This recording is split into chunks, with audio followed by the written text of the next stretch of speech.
اللہم صلی علی محمد وعلی آل محمد۔ پیارے آقا صلی اللہ علیہ وآلہ وسلم کی عمر مبارک جب 35 سال کی ہوئی تو مکہ میں زبردست سیلاب آ گیا۔ قریش مکہ نے اس سیلاب سے محفوظ رہنے کے لیے ایک بند بنا رکھا تھا، مگر یہ سیلاب اس قدر بڑا تھا کہ بند توڑ کر خانہ کعبہ میں داخل ہو گیا اور پانی اندر جمع ہونے کی وجہ سے کعبہ کی دیواروں میں شگاف پڑ گئے اور کعبہ کی دیواریں ایک دفعہ آگ لگنے کی وجہ سے کمزور ہو چکی تھی۔ اور آگ لگنے کا واقعہ تب ہوا تھا جب ایک مرتبہ ایک عورت خانہ کعبہ کو دھونی دے رہی تھی کہ آگ میں سے ایک چنگاری اڑ کر کعبہ کے پردوں تک پہنچ گئی اور ان پردوں کو آگ لگ گئی اور دیواریں تک جل گئیں، اس لیے وہ دیواریں کمزور ہو گئی تھیں اور سیلاب نے اسی وجہ سے ان کمزور دیواروں میں شگاف کر دیے تھے۔ حضرت ابراہیم علیہ السلام نے جو کعبہ کی دیواریں بنائی تھیں وہ 9 گز اونچی تھیں اور ان پر چھت نہیں ہوتی تھی۔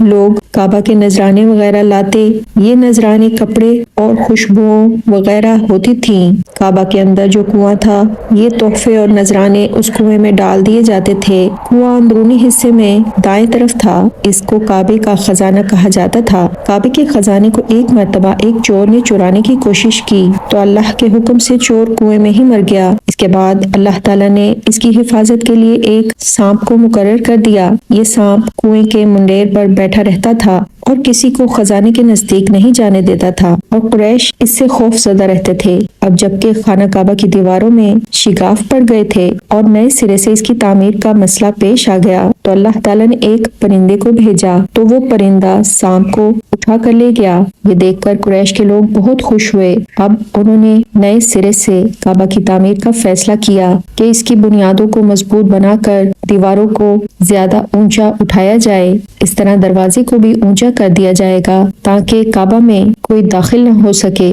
صرف وہی شخص داخل ہو جسے وہ اجازت دیں۔ اب انہوں نے پتھر جمع کیے، ہر قبیلہ اپنے حصے کے پتھر الگ الگ جمع کر رہا تھا اور چندہ بھی جمع کیا گیا۔ اس چندے میں انہوں نے پاک کمائی شامل کی تھی اور ناپاک کمائی نہیں تھی، مثلاً طوائفوں کی آمدنی، سود کی کمائی، دوسروں کا مال غصب کر کے حاصل کیا گیا پیسہ چندے میں نہیں دیا۔ پاک کمائی انہوں نے بلا وجہ نہیں دی، ایک خاص واقعہ پیش آیا تھا جس سے وہ اس نتیجے پر پہنچے تھے کہ اس کام میں صرف پاک کمائی ہی لگائی جا سکتی ہے، اور وہ واقعہ کچھ یوں تھا کہ ایک قریشی سردار نے جب کام شروع کرنے کے لیے ایک پتھر اٹھایا تو پتھر اس کے ہاتھ سے نکل کر پھر اسی جگہ پہنچ گیا جہاں سے اسے اٹھایا گیا تھا۔ اس پر قریشی بہت حیران اور پریشان ہو گئے۔ آخر ایک قریشی سردار کھڑا ہوا اور بولا کہ اے قریش والو، کعبہ کی بنیادوں میں سوائے پاک مال کے کوئی دوسرا مال شامل مت کرو۔ بیت اللہ کی تعمیر میں کسی بدکار عورت کی کمائی، سود کی کمائی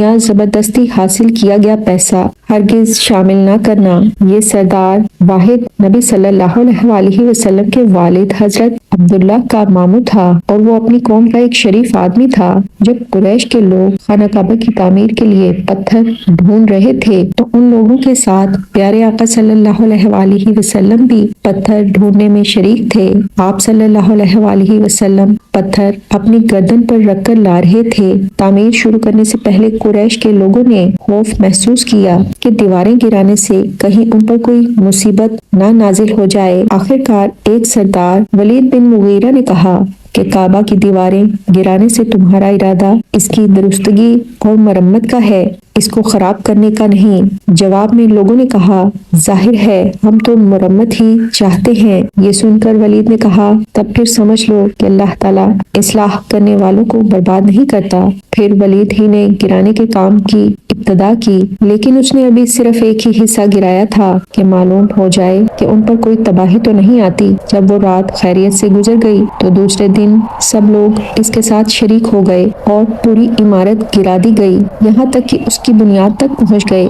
یہ بنیاد حضرت ابراہیم علیہ السلام کے ہاتھ کی رکھی ہوئی تھی۔ حضرت ابراہیم علیہ السلام نے بنیادوں میں سبز رنگ کے پتھر رکھے تھے۔